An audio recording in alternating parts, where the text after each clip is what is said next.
प्यारे बच्चों, मैं हूं Sanjeev Jha, director SRC physics Kota. 2026 का नीट का पेपर तो आपने दे लिया, अंदाजा लग गया होगा पेपर कैसा है।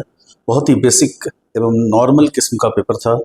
कोई ज़्यादा कैलकुलेशन नहीं था, कोई बहुत ज़्यादा डीप रूटेड कंसेप्ट नहीं मांग रहा था, लेकिन कुछ क्वेश्चंस में थोड़ी बहुत डिस्क्रिपेंसीज थी। वैसे तो एनटीए ने अपना रिजल्ट भी अब दे दिया है, लेकिन फिर भी आप उस क्वेश्चन को जरा ध्यान से देख लें। जैसे मैं अभी क्वेश्चंस दिखा रहा हूँ आपको।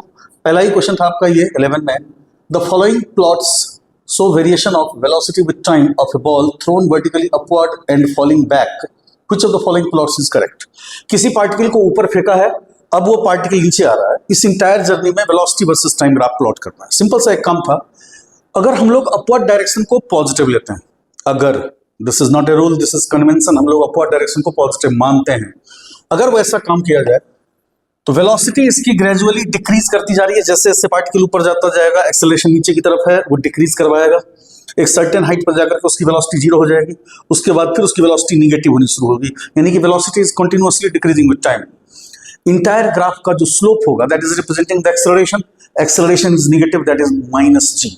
इसका नॉर्मल कंडीशन में अगर हम अपवर्ड डायरेक्शन में वेलोसिटी पॉजिटिव लेते हैं, ये अगर टाइम का एक्सिस है, तो t इक्वल टू 0 पे वेलोसिटी है सर्टेन वैल्यू। यहां से एक स्ट्रेट लाइन आएगा v0/g, जिस वेलोसिटी से फेंका है v0/g टाइम पर उसकी वेलोसिटी 0 हो जाएगी। उसके बाद वो निगेटिव होना शुरू होगा। This is velocity versus time graph. ये सी आंसर में आपका सही था। बट अगर यहाँ अपवर्ड डायरेक्शन को हमने निगेटिव ले लिया, क्योंकि ये निगेटिव और पॉजिटिव कोई रूल नहीं होता है, ये कन्वेंशन है, हम लोग अपवर्ड डायरेक्शन में पॉजिटिव मानते हैं।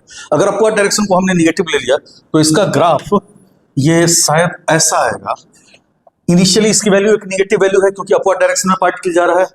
अपवर्ड डायरेक्शन में मैग्नीट्यूड घट रहा है, अब ये यहां से बढ़ता हुआ सीधा ऐसे ग्राफ आएगा। ये ग्राफ भी सही था अगर हम अपवर्ड डायरेक्शन में वेलोसिटी को निगेटिव ले लें, यानी upward direction negative, downward direction positive ले तो। लेकिन दोनों ऑप्शन एक में हो ऐसा कोई चॉइस नहीं था, सिर्फ ये दिया हुआ था ये सही है। एक ऑप्शन ये भी था कि ओनली डी इज करेक्ट। आप इस दोनों में से किसी में भी सही लगाएंगे, नियम था तो सही होना चाहिए, बट एनटीए ने इसको सही आंसर माना है। आप इसको सही रख लें।